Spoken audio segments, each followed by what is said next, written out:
Hello, today we're at historic Kenmore in the kitchen, and Joe is going to talk to us about chocolate drink and how it's evolved over 300 years. Joe, why are we talking about chocolate today? A few reasons. First of all, we recently had a blog post all about chocolate in the 18th century, chocolate cups, chocolate drinking vessels.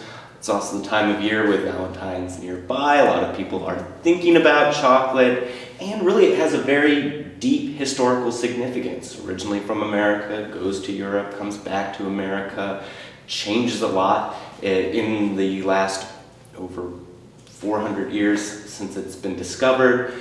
And with that discovery, there are some interesting tastes that we'll recognize and maybe some that you won't. So most importantly, I'm going to get to drink chocolate, right? Yes, you are going to taste it for everyone out there.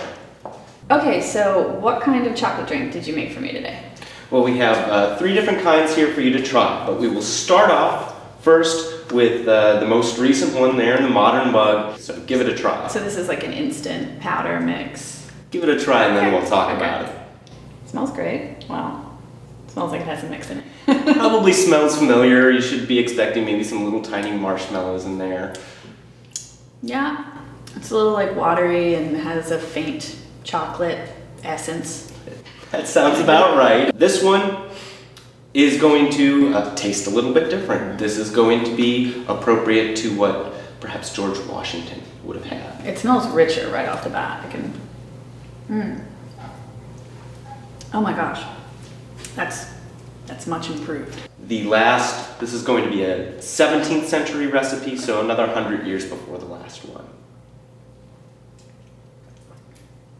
Ooh, this is spicy. Yes. Okay. Tell me about the different ingredients that we have here that go into the various chocolate drinks that you made. Well, the first and most obvious, goes into all of them, is chocolate. Now, exactly what kind of chocolate, how that chocolate was made, actually changes for each and every one. If we look here at our little tasting board here, we actually have whole cocoa beans. These come from there you go, and you can try it if you like. Yes. You can eat it whole. Now that it has been cured, it's a pod that comes off the plant, it's fermented, then roasted. It's strong. It's very strong. It tastes like an espresso bean. If you've had roasted espresso beans, it's more bitter than what we're used to, and it does taste like a nut. It's nuttier. By the time it comes across to Europe, we have chocolate nibs. That's just the little kind of nut inside. If what you just ate was whole peanut shell and all, this is just the peanut inside. Again, still strong, still bitter, but you're doing away with some of the extra shell and all of that. That's directly what we put in here.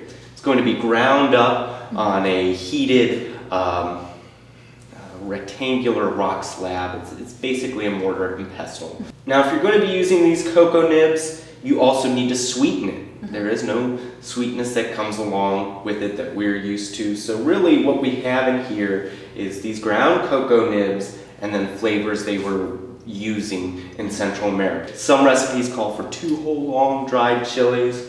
Some of the other things we see on here are actually almond paste. So the nuttiness, you're feeling that consistency comes from the almonds. Cinnamon's very popular, nutmeg is popular as well, and then they're going to sweeten it with the sugar and then otherwise hot water. For this 18th century chocolate that you just enjoyed, so you're going to find something like this. This is actual 100% cacao, basically nibs, but now it's processed into a smooth bar form. You see recipes and receipts in the 18th century that say shave down an ounce of chocolate, and that's what you're going to find. This is basically like baker's chocolate. Absolutely. Okay. There are a few other things that are going to be introduced.